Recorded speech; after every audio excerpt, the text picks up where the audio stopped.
मम्मा earphone का है। देखो बेटे, सरफेस केमिस्ट्री या इसे पृष्ठीय रसायन कहते हैं।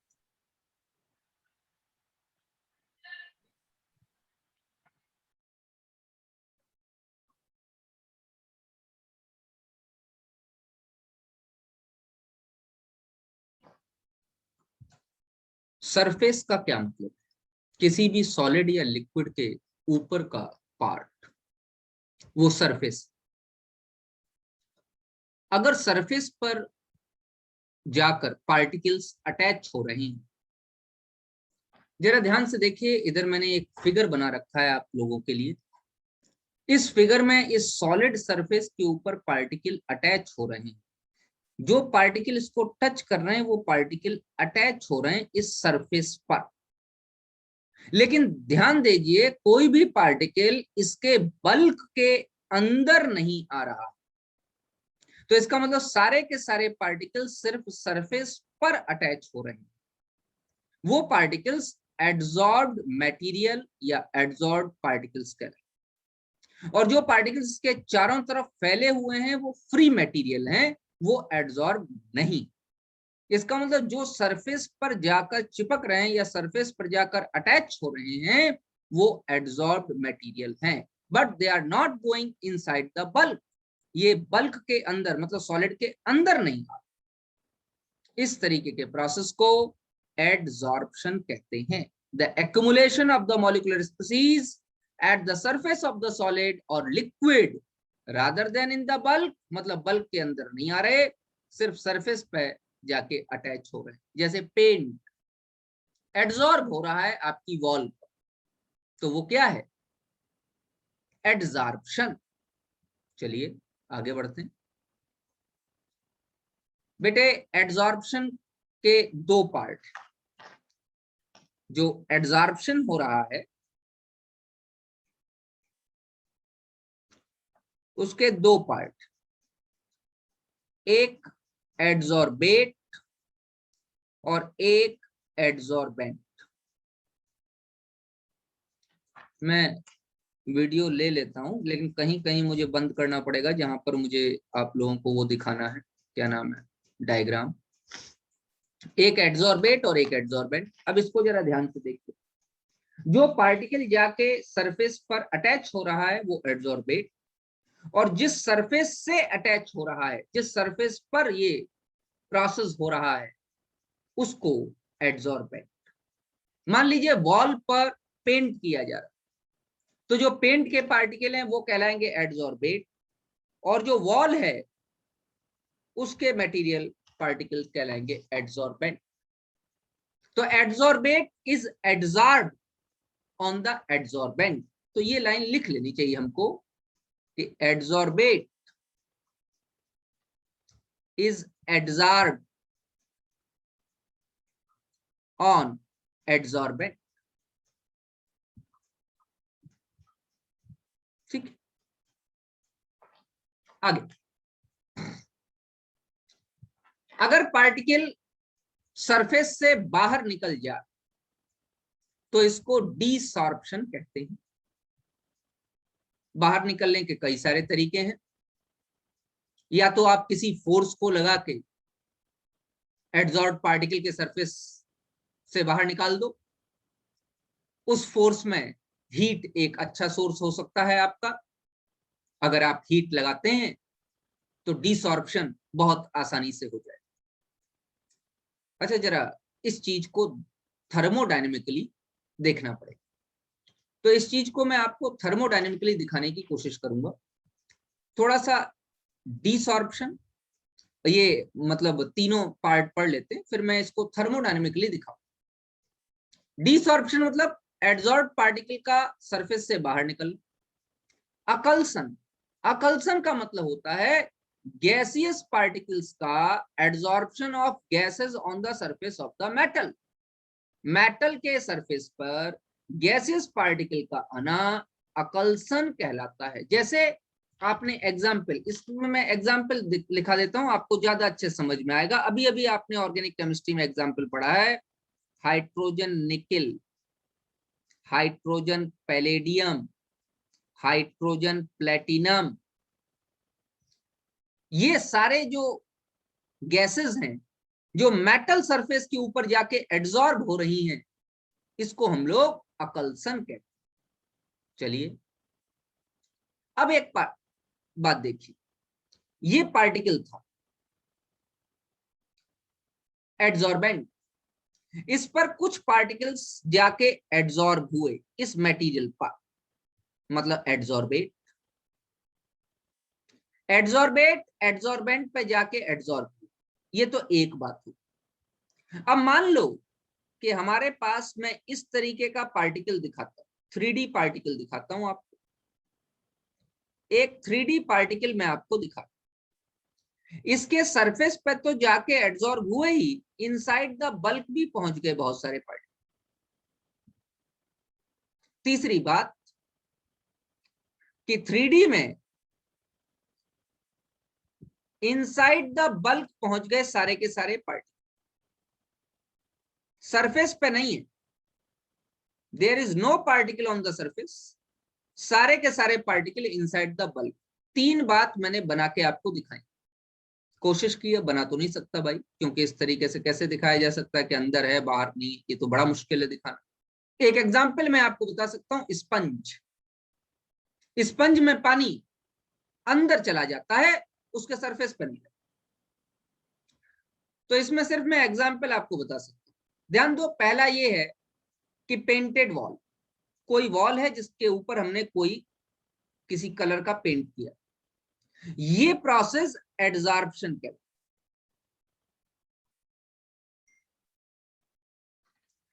है। अगर स्पंज में पानी भर दिया गया तो ये पार्टिकल, ये इसमें जो पार्टिकल्स हैं वो इनसाइड द बल्क पहुंच गया। अब यहाँ एड्सॉर्ब नहीं कह सकते, here the particles are inside the bulk, bulk के अंदर पहुंच गए, स्पंज के अंदर पानी, तो इसको हम एब्जॉर्प्शन कहते हैं। अगर सरफेस पर है तो एड्सॉर्प्शन पे, मतलब एड्सॉर्प्शन एक सरफेस फिनोमिना,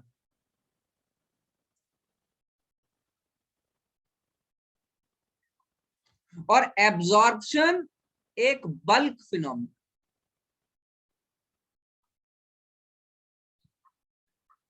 बल्क मतलब उस मटेरियल के अंदर घुस जाए, उसको बल्क कहा।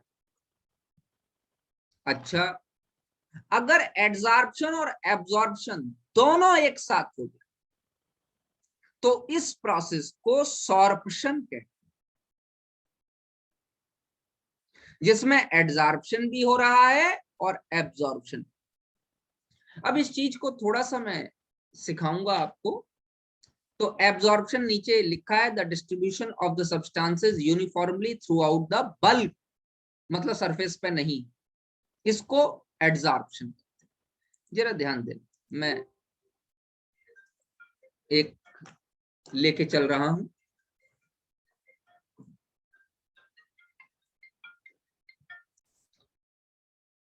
तो अब हम इसको थोड़ा सा थर्मोडायनेमिकली समझने की कोशिश करें। यह केमिकल इक्विलिब्रिया और थर्मोडायनेमिक्स दोनों ही यहां लगा, ध्यान दीजिए। यहां पर है adsorbate, adsorbent,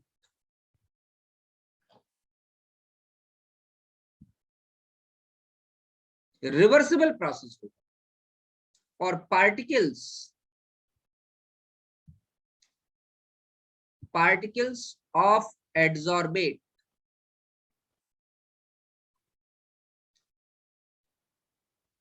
will present on surface of adsorbent। मेरी बात समझ में आ रही होगी। एड्सॉर्बेट के पार्टिकल एड्सॉर्बेंट के सरफेस पर जाके चिपक, अगर ऐसा प्रोसेस हुआ तो साथ में कुछ अमाउंट में हीट भी रिलीज होगी। अब जरा इसको दोनों ही तरीके से देखें, ध्यान दीजिए। एड्सॉर्बेट और एड्सॉर्बेंट, एड्सॉर्बेट के पार्टिकल्स कुछ फोर्स से, वो वंडरवाल फोर्स हो सकते हैं, वो केमिकल फोर्स हो सकते हैं, यहां मैं सिर्फ वंडरवाल फोर्स की बात कर, एड्सॉर्बेंट के सरफेस से जाकर चिपक गए, ये वाला फॉरवर्ड प्रोसेस कहलाएगा एडसॉर्प्शन। ठीक है मेरे बच्चे। अब अगर जो पार्टिकल ऑफ एड्सॉर्बेट थे वो सरफेस से जाके चिपके हैं, प्लस हीट निकल रही है, अगर मैं रिवर्स रिएक्शन ले लूं तो ये जो रिवर्स प्रोसेस है ये कहलाएगा डिसॉर्प्शन। अब इसमें मैं पहली चीज ले रहा हूं केमिकल इक्विलिब्रिया, केमिकल इक्विलिब्रिया, और वहां पे जो प्रोसेस मैं लगा रहा हूं उसका नाम है ली चैटलर्स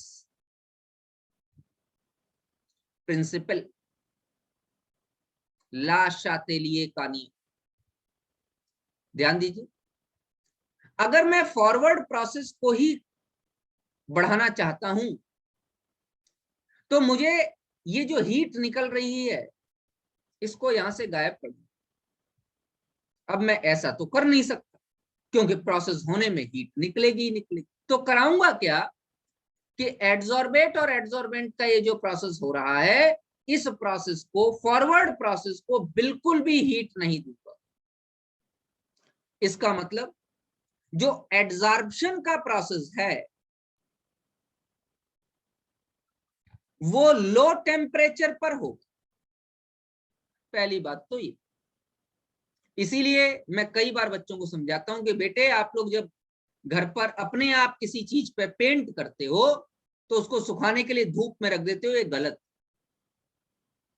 पेंट का जो फोर्स है, जो वो मटेरियल के साथ जो एडजॉर्ब फोर्स है वो डिक्रीज हो जाएगा, क्योंकि अगर आप हीट दोगे तो बैकवर्ड रिएक्शन शुरू हो जाएगी। मेरे हिसाब से ये ली चैटलर प्रिंसिपल समझ में आ रहा होगा सब लोग बच्चों को। क्या हो जाएगी? बैकवर्ड। अगर आपने हीट दी तो बैकवर्ड रिएक्शन शुरू हो जाएगी। इसका मतलब डीसॉर्प्शन हाई टेम्परेचर पर हो। यही कारण है कि हमारे घर की दीवारों के बाहर का पेंट जल्दी खराब हो जाता है इन कंपैरिजन टू कमरे के अंदर, क्योंकि वो बाहर का पेंट लगातार हीट के संपर्क में आता है। तो जो लगातार अगर आप हीट दे रहे हो तो प्रोसेस एड्सॉर्प्शन का नहीं, डिसॉर्प्शन का होना शुरू हो जाए। ये तो केमिकल इक्विलिब्रियम हमको समझा। अच्छा बच्चों, दूसरी बात मैंने क्या बताई? दो तरीके से मैं समझाने वाला था, केमिकल इक्विलिब्रियम, और दूसरी तरीके से मैं समझाने वाला था थर्मोडायनेमिक्स। जरा थर्मोडायनेमिक स्टडी की बात करते। अगर मैं थर्मोडायनेमिक स्टडी की बात कर लूं, ध्यान दीजिएगा, मान लो मैं थर्मोडायनेमिक स्टडी की बात कर लूं तो मेरे पास फॉर्मूला है, किसी प्रोसेस के होने के लिए फॉर्मूला है delta G is equal to delta H minus T delta S. ये किसी भी प्रोसेस के होने के लिए फॉर्मूला। अगर हीट रिलीज हो रही है तो डेल्टा एच का वैल्यू क्या हो जाएगा? निगेटिव हो जाएगा। तो मेरे पास फॉर्मूला आ जाएगा delta G is equal to minus delta H. अच्छा, अगर पार्टिकल्स एक जगह जाके इकट्ठा हो रहे हैं, एड्सॉर्ब हो रहे हैं, तो इंट्रोपी चेंज निगेटिव हो जाएगा। इसका मतलब पार्टिकल्स इकट्ठा हो रहे हैं तो डेल्टा एस का वैल्यू भी निगेटिव हो जाएगा। तो ये फॉर्मूला बन गया minus delta H plus T delta S. ये फॉर्मूला बन गया। अब अगर प्रोसेस फिजिबल प्रोसेस कराना चाहते हो, फिजिबल प्रोसेस मतलब प्रोसेस कराना चाहते हो, उसके लिए डेल्टा जी का वैल्यू निगेटिव होना चाहिए। प्रोसेस फिजिबल मतलब स्पॉन्टेनियस, स्पॉन्टेनियस मतलब प्रोसेस हो रहा है। अगर आप ये चाहते हो कि एड्सॉर्प्शन का प्रोसेस हो तो डेल्टा जी का वैल्यू निगेटिव होना चाहिए अकॉर्डिंग टू थर्मोडायनेमिक्स। तो भैया जरा बात कर लेते हैं कि डेल्टा जी का वैल्यू निगेटिव है कैसे होगा। डेल्टा जी का वैल्यू, इस इक्वेशन को ध्यान से देखिए, इसमें मैंने स्टार लगा दी, इस इक्वेशन को ध्यान से देखिए। डेल्टा जी का वैल्यू किस तरीके से हम निगेटिव ला सकते हैं? उसी तरीके से निगेटिव ला सकते हैं जिससे कि डेल्टा एच का वैल्यू ज्यादा हो जाए टी डेल्टा एस, तभी निगेटिव ला सकते हैं, और कोई तो तरीका नहीं। अब टी डेल्टा एस से ज्यादा होना चाहिए डेल्टा एच, तो ये मैथमेटिकल इक्वेशन निगेटिव शो करेगी। इसका मतलब टेम्परेचर कम करना पड़ेगा। तो एडजॉर्प्शन के लिए दोबारा से थर्मोडायनेमिक्स कहती है कि लो टेम्परेचर चाहिए भाई। क्यों? अगर मेरे बच्चों आपने टेम्परेचर बढ़ा दिया तो टी डेल्टा एस बढ़ जाएगा, और अगर टी डेल्टा एस बढ़ गया मेरे बच्चों तो ये minus delta H plus T delta S का वैल्यू पॉजिटिव हो जाए। भैया कोई तो बोलो, क्या ये दोनों बातें समझ में आ गई? Yes sir. Yes sir. बढ़िया, ये थर्मोडायनेमिक स्टडी थी। अब इन दोनों बातों को ध्यान से समझिए। चलो एक चीज और समझा देता हूँ जिससे कि ये चीज ज्यादा अच्छे समझ में आएगी। मैं थोड़ा सा पेन चेंज करके एक चीज और समझाता हूँ, और वो मैं नहीं समझाऊंगा, आप लोग मुझे बताओगे। मैं एक एक एग्जाम्पल बताऊंगा, आप मुझे बताओगे वो प्रोसेस कौन सा। पहला एग्जाम्पल, एक वॉल है,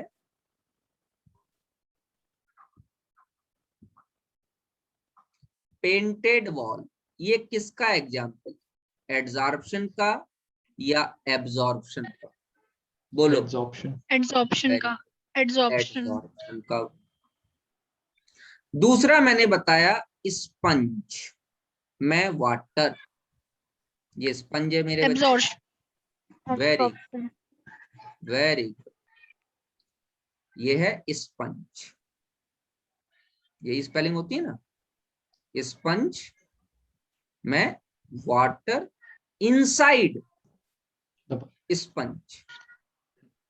बायो वाले बच्चे अच्छे से जानते हैं, स्पंज के अंदर वाटर जाता है। वही स्पंज की मतलब खाने की भी तरीका है, और कोई तरीके से क्या कहते हैं, कौन सा वो होता है तो पोरीफेरा। Spongin, Porifera, Porifera. हाँ, तो उसमें जो है वाटर इनसाइड जाता है, लेकिन वाटर ऊपर कभी नहीं रहता, इनसाइड द बल्क रहता है और यूनिफॉर्मली डिस्ट्रीब्यूटेड होता है।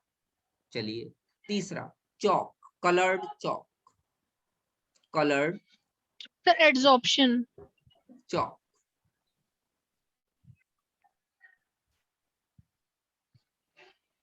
ये सॉर्प्शन है मेरे बेटे। एब्जॉर्प्शन।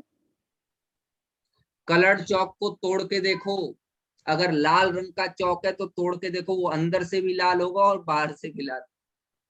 अगर पीले रंग का चौक है तो तोड़ के देखो, वो अंदर से भी पीला होगा और बाहर से। ये येलो चौक का मतलब ये थोड़े होता है कि टीचर बोर्ड पे लिख रहा है तो शुरुआत में तो ऊपर वाली लेयर येलो लिखेगी फिर व्हाइट लिखेगी, ऐसा थोड़ी होता है। चौक तो पूरा येलो होता है, मतलब बल्क में भी येलो है और बाहर से भी येलो है। इसको कहते हैं सॉर्प्शन। चलो भैया, एडजॉर्प्शन एक सरफेस फिनोमेना है, किसी को कोई प्रॉब्लम? एब्जॉर्प्शन एक bulk phenomena. Adsorb species is accumulated on the surface, surface के ऊपर आ जाती है, बिल्कुल सही। It is uniformly distributed inside the bulk, ये बल्क में यूनिफॉर्म डिस्ट्रीब्यूशन शो करती है, यूनिफॉर्मली डिस्ट्रीब्यूटेड रहती है बल्क के अंदर। ठीक है, आगे। एडजॉर्प्शन का प्रोसेस कैसा है? फास्ट प्रोसेस है, फटाफट हो जाता है। Absorption inside the bulk, uniformly distribute होना, बेटा धीमे धीमे होगा, स्लो प्रोसेस। आगे, rate of absorption decreases gradually. पहले जब सरफेस खाली था, जैसे मैं एक बहुत प्यारा एग्जांपल आपको बताता हूं, अगर दीवार खाली हो और आपको कहा जाए पेंट करो, तो बहुत आसानी से कर दोगे, खटाखट खटाखट कोई भी पेंट उठा के करना शुरू कर दी। लेकिन अगर दीवार में कुछ स्पेशल ब्लॉक्स बनाए जाएं कि यहां पर येलो पेंट करो, बाद बाकी दीवार रेड पेंटेड, तो जो ब्लॉक्स में आपको पेंट करना पड़ेगा उसके लिए रेट क्या हो जाएगा? स्लो हो जाएगा आपका। क्यों? जगह कम बची है। तो अगर सरफेस पूरा खाली है तो तेजी से होगा, और सरफेस जैसे जैसे बढ़ता रहेगा आपका रेट डिक्रीज होता है। तो वही कह रहा है, रेट ऑफ एब्जॉर्प्शन ग्रेजुअली। लेकिन एब्जॉर्प्शन इसमें ऐसा कुछ नहीं होता, ये एक परमानेंट स्टडी रेट से चलता रहता है। इसमें ऐसा नहीं होता कि शुरुआत में तेज हो रहा है फिर बाद में धीमे हो गया, ऐसा कुछ नहीं हो, ये उसकी एक स्टडी रेट। चलिए भाई आगे बढ़ते। दो तरीके के हाँ, यहाँ पर मैंने सॉर्प्शन की डेफिनेशन लिखी है, सभी लोग पढ़ें। सॉर्प्शन का मतलब है एक ऐसा प्रोसेस जिसमें एड्सॉर्प्शन और एब्जॉर्प्शन दोनों हो रहा है, जो कलर्ड चॉक। सो sorption का मतलब है both adsorption and absorption, both the process are taking place simultaneously, then the process will be known as sorption। तो उस केस में उस प्रोसेस को sorption कहा जाएगा। चलिए, एड्सॉर्प्शन को दो पार्ट्स हम लोगों ने बांटा है, एक का नाम है फिजिकल एड्सॉर्प्शन और एक का नाम है केमिकल एड्सॉर्प्शन। मैंने सामने आपको टेबल बनाई है, एक फ्लो चार्ट है। एड्सॉर्प्शन हैज टू पार्ट, फिजियोसॉर्प्शन मतलब फिजिकल एड्सॉर्प्शन, केमिसॉर्प्शन मतलब केमिकल एड्सॉर्प्शन। यही समझ लो, फिजियोसॉर्प्शन का मतलब हो गया मेरे बच्चे कि there are physical forces in between the adsorbed particles and the adsorbent, के बीच में physical forces present. Physical forces van der Waals forces होते हैं, और जिस पार्टिकल को आप एड्सॉर्ब कराओगे, हीट देने पे जब डिसॉर्प्शन कराओगे, तो वही पार्टिकल आपको वापस मिल जाएगा। लेकिन अगर मैं केमिकल एड्सॉर्प्शन की बात करूं, तो यहाँ पर केमिकल बॉन्ड जैसे स्ट्रॉन्ग फोर्स काम करने लगते हैं, और आप जिस मटेरियल का एड्सॉर्प्शन कराओगे, डिसॉर्प्शन करने पे आपको वो मटेरियल नहीं मिलेगा। जैसे अगर मैं टंगस्टन के सरफेस पर ऑक्सीजन का एड्सॉर्प्शन करा दूं, तो क्या डिसॉर्प्शन करने पर मुझे ऑक्सीजन वापस मिल जाएगी? नहीं, डिसॉर्प्शन करने पे हमको टंगस्टन ऑक्साइड मिलता है। तो केमिकल एड्सॉर्प्शन में जो लगने वाले फोर्सेस होते हैं, वो फोर्सेस बहुत स्ट्रांग होते हैं, और लगभग क्या, बिल्कुल केमिकल बॉन्ड के बराबर के। जरा बात करते हैं, ध्यान दीजिए। फिजिकल एड्सॉर्प्शन में वांडरवाल फोर्स काम करते हैं, केमिकल एड्सॉर्प्शन में केमिकल बॉन्ड काम करते हैं। फिजिकल एड्सॉर्प्शन में जिस पार्टिकल का एड्सॉर्ब कराते हैं वही डिसॉर्ब हो जाता है, मतलब रिवर्सिबल प्रोसेस है। कीमोसॉर्प्शन में जिस पार्टिकल का एड्सॉर्ब कराते हैं वो पार्टिकल डिसॉर्ब नहीं होता, कोई दूसरा डिसॉर्ब होता है, मतलब इरिवर्सिबल प्रोसेस है, रिवर्स नहीं हो सकती। फिजिकल एड्सॉर्प्शन कोई स्पेसिफिक नहीं होता, किसी भी पार्टिकल को एड्सॉर्ब करा दो, ऐसा कोई स्पेसिफिक। कीमोसॉर्प्शन स्पेसिफिक होता है, क्योंकि केमिकल बॉन्ड बनते हैं, किन्हीं दो के बीच में केमिकल बॉन्ड, एक स्पेसिफिक दो सब्सटेंस होने चाहिए जिनके बीच में केमिकल बॉन्ड बने। ऐसा नहीं कि आप जो है, मैं कह रहा हूं टंगस्टन पे आप हाइड्रोजन करा दो तो भी कीमोसॉर्प्शन हो जाएगा, नहीं, ऐसा कुछ नहीं। वो एक पर्टिकुलर उन मटेरियल्स के बीच में ही केमिकल रिएक्शन होती है। ऐसा नहीं है कि किसी भी चीज को उठा के एक जगह रख दो तो उनके बीच में केमिकल रिएक्शन हो जाएगी, नहीं, ऐसा नहीं। एनर्जी रिलीज लेस होती है फिजिकल एड्सॉर्प्शन में, केमिकल एड्सॉर्प्शन में एनर्जी हाई रिलीज होती है। ठीक है। मोर लिक्विफिएबल गैसेस आर एड्सॉर्ब्ड रेडिली, ये फिजिकल एड्सॉर्प्शन, इसको समझना पड़ेगा। ये एक्चुअली थोड़ा सा सॉल्यूशन का हेनरी लॉ की तरफ इशारा कर, भाई जो जितनी आसानी से लिक्विफाई हो जाएंगे, मतलब जिनका क्रिटिकल टेम्परेचर ज्यादा हो, वो ज्यादा आसानी से एड्सॉर्ब हो जाते हैं। जैसे कार्बन डाइऑक्साइड, क्रिटिकल टेम्परेचर लगभग 30 के आसपास, तो वो ज्यादा आसानी से एड्सॉर्ब। हेनरी लॉ आपको याद होगा, हेनरी लॉ में भी यही कहा जाता है कि जो ज्यादा जिनका क्रिटिकल टेम्परेचर हाई है, या जो इजीली लिक्विफाई हो जाती हैं गैसेस, वो जल्दी सॉल्युबल है। ये भी यही कह रहा है, जो इजीली लिक्विफाई हो जाती है गैसेस वो जल्दी एड्सॉर्ब हो जाती है। मतलब अगर मैं हाइड्रोजन और कार्बन डाइऑक्साइड की बात करूं, तो कार्बन डाइऑक्साइड जल्दी एड्सॉर्ब हो जाएगी in comparison to hydrogen. Chemical adsorption तो स्पेसिफिक, वो मैंने बता दिया, उसके लिए आप कोई भी गैस लेके केमिकल एड्सॉर्प्शन नहीं करा सकते। Gases which form compound with the adsorbent, मतलब जहां केमिकल रिएक्शन होगी वहीं कीमोसॉर्प्शन हो सकता है। Decreases with increase of temperature, temperature बढ़ाने पर फिजिकल एड्सॉर्प्शन लगातार डिक्रीज करता है। हमने पिछले वाले पेज में ये चीज पढ़ी, अकॉर्डिंग टू थर्मोडायनेमिक्स भी और अकॉर्डिंग टू जो है केमिकल इक्विलिब्रियम। लेकिन केमिकल एड्सॉर्प्शन में ऐसा नहीं, केमिकल एड्सॉर्प्शन इंक्रीज करता है टेम्परेचर बढ़ाकर। क्यों? क्योंकि अभी हमने पिछला चैप्टर जो केमिकल काइनेटिक्स पढ़ा था, उस केमिकल काइनेटिक्स में हमने देखा था कि टेम्परेचर बढ़ाएंगे तो रेट ऑफ रिएक्शन बढ़ जाएगी। तो सीधी सीधी बात है, फिजिकल एड्सॉर्प्शन के लिए लो टेम्परेचर फेवरेबल है, और केमिकल एड्जॉर्प्शन के लिए हाई टेम्परेचर फेवर।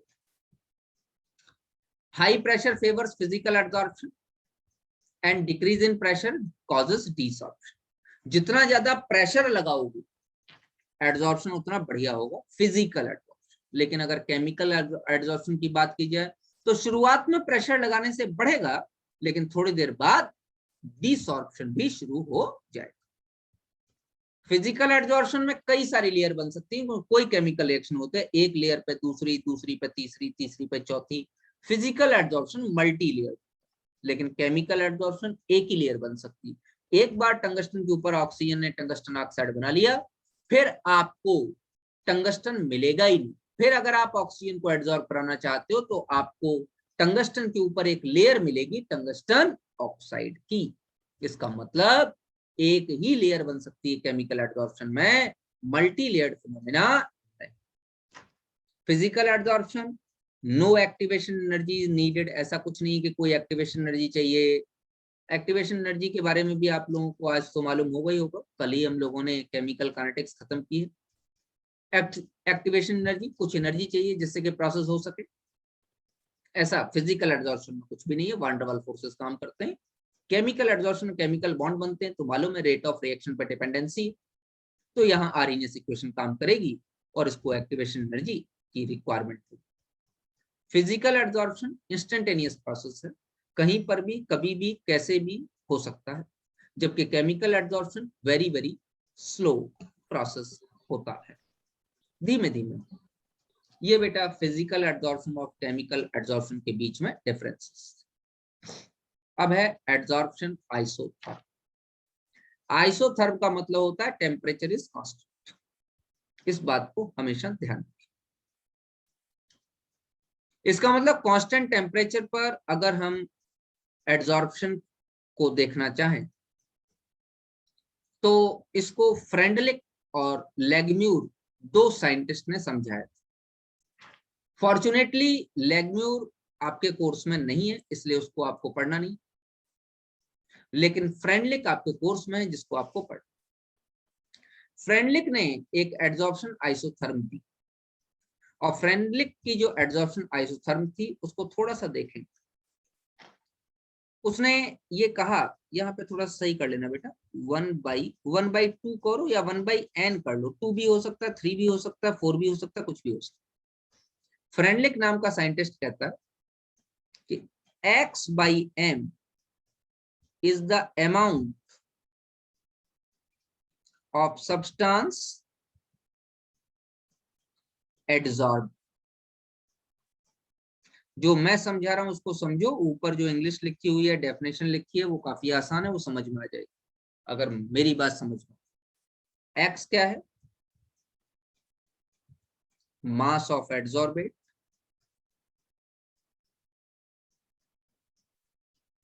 एम क्या है? Mass of adsorbent.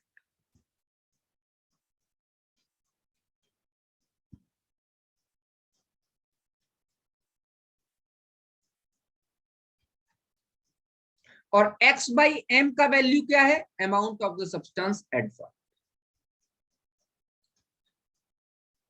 साइंटिस्ट ने एक ग्राफ प्लॉट किया इनके बीच में और एक इक्वेशन निकाली जिससे हम लोग फ्रेंडलिक एड्सॉर्प्शन आइसोथर्म कहते हैं, क्योंकि कांस्टेंट टेम्परेचर पर प्रेशर से क्या इफेक्ट पड़ेगा एड्सॉर्प्शन पर, वो निकालना चाहते थे। तो x/m is equal to k p⁻⁴ 1/n, और यहां हमेशा ध्यान रखना n का वैल्यू 1 से ज्यादा हो। अब जरा ग्राफ देखिए, ध्यान दो, मैं यहां बना ही देता हूं, उसके बाद लॉग लेंगे।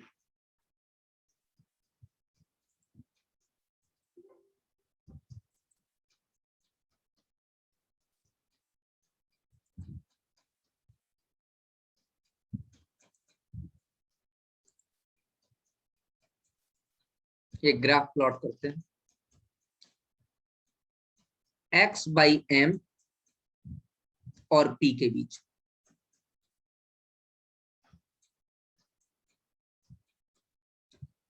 जब हमने अमाउंट ऑफ सब्सटेंस एडसॉर्ब और प्रेशर P के बीच में हमने एक ग्राफ प्लॉट किया, तो ग्राफ कुछ इस तरीके से आया।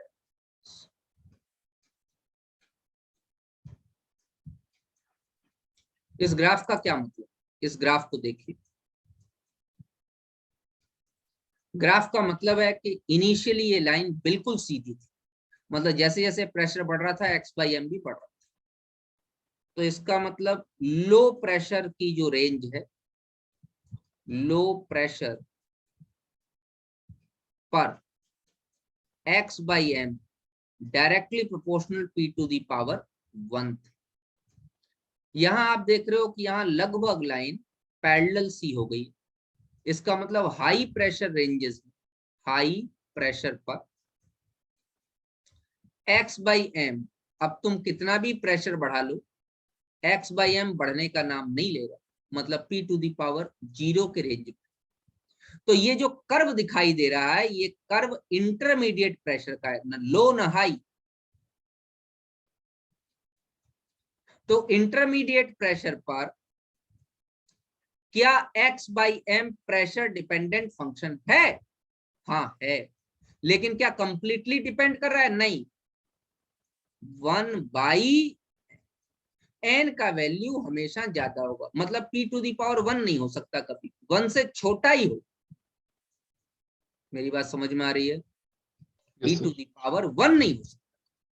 इसी को साइंटिस्ट ने कहा कि x/m is equal to k p to the power 1/n। Log ले लो बेटा दोनों तरफ, log x/m is equal to log k plus 1/n log p। पहली इक्वेशन। अब मान लो in case of solution, in case of solution, gas की बात ना करें, हम सॉल्यूशन की बात करें और वहां बात करें, तो सॉल्यूशन में कंसंट्रेशन डिपेंडिंग फंक्शन है, तो प्रेशर की जगह क्या लगा दूंगा?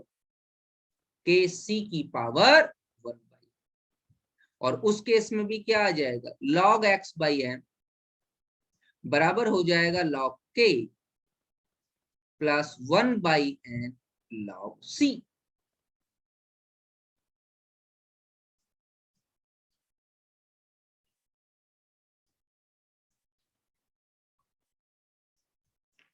ये दो इक्वेशंस आपके पास। क्या आप इसमें स्ट्रेट लाइन इक्वेशन लगा सकते हैं? बिल्कुल लगा सकते हैं। y is equal to mx plus y और x के बीच में आप ग्राफ खींच लीजिए, c आपका इंटरसेप्ट हो जाएगा और m आपका स्लोप। यही ग्राफ हमने आगे खींचा है आपके लिए, ध्यान दीजिए। log x/m और log के p के बीच में जब हमने ग्राफ खींचा तो इस तरीके का हमको ग्राफ मिला। 1/n हमारे पास स्लोप मिल गया, log के हमारे पास क्या मिल गया बेटा? इंटरसेप्ट। ठीक है ना? यही फ्रेंडलिक एडसॉर्प्शन आइसोथर्म समझा रहा है कि इंटरमीडिएट प्रेशर में जो हमारी वैल्यूज आएंगी वो 0 to 1 के बीच में आएंगी, और हाई प्रेशर रेंज में फ्रेंडलिक एडसॉर्प्शन आइसोथर्म काम करना बंद कर देता। यही ग्राफ के बारे में मैंने आपको समझाया। ये वही बात मैंने अलग अलग लिख रखी है। when 1/n is equal to 0, x/m constant, the absorption is independent, मतलब high pressure. 1/n is equal to 1 तो लो प्रेशर रेंजेस, और 1/n 0 और 1 के बीच में है तो intermediate pressure range. High pressure range के लिए फ्रेंडलिक एडसॉर्प्शन आइसोथर्म काम करना बंद कर देता है। क्यों काम करना बंद कर देता है? क्योंकि हाई प्रेशर रेंज में x/m directly proportional to p to the power 0 हो जाता है। चलिए नेक्स्ट पॉइंट है आपका कैटलिस्ट। ठीक है, ये मीटिंग बेटे लगभग फिनिश होने जा रही है। कैटलिस्ट के बारे में हम लोग अभी नेक्स्ट मीटिंग में पढ़ें। ठीक है ना? मैं आप लोगों को पासवर्ड भेज रहा हूँ, थोड़ी देर में 5 मिनट लगेंगे, आप लोग दोबारा कनेक्ट होइए।